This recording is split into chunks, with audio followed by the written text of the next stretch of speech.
In this video, we'll show you how to change the outer tie rods on your Chevy Silverado. You can find it on CarParts.com via the link in the description. For safety reasons, we strongly suggest watching our video on how to jack your Chevy Silverado safely.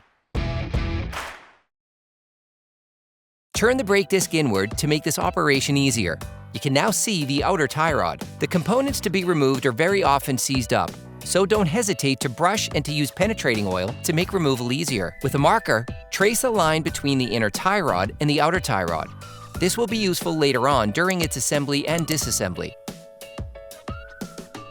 With a 24mm wrench, loosen the lock nut on the outer tie rod. Hold the inner tie rod with a 22mm wrench to prevent it from turning. The lock nut is there to prevent any rotation of the two parts towards each other, which could have an impact on the wheel alignment of your vehicle.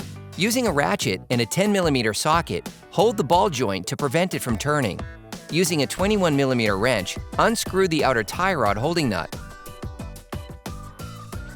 If you do not have a ball joint puller, a tool specifically designed for this task, take a hammer and hit the knuckle.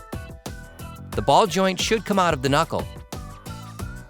Unscrew the outer tie rod and remove it. Use the markings made with the marker to return the lock nut to its original position.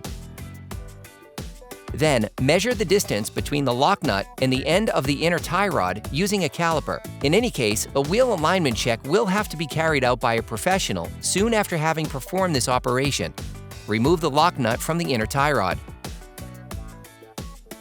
You can order the outer tie rods used in the video on CarParts.com via the link in the description.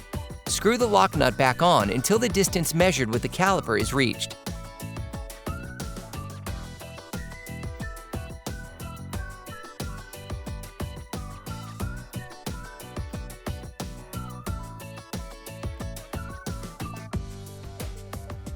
Take the new outer tie rod and unscrew the lock nut supplied with it. Put the outer tie rod back in place until it touches the lock nut.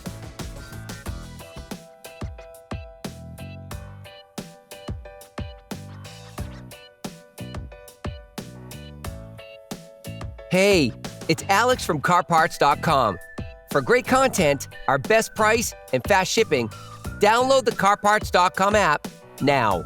Clean the outer tie rod bearing surface with paper towels. Using a wire brush, scrub the knuckle. Then apply silicone grease to the flat part that will be in contact with the sleeve of the outer tie rod.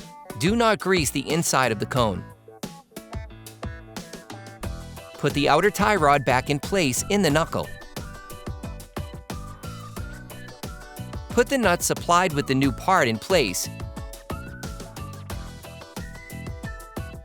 and tighten it using a 1 1/16 inch wrench. Finish tightening using a torque wrench. Take the cotter pin and fit it into the castle nut. You can now bend the cotter pin.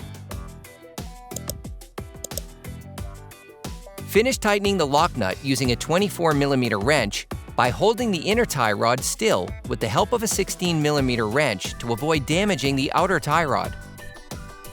Screw the grease fitting onto the top of the outer tie rod by hand at first, then using a 7mm wrench to lock it in place.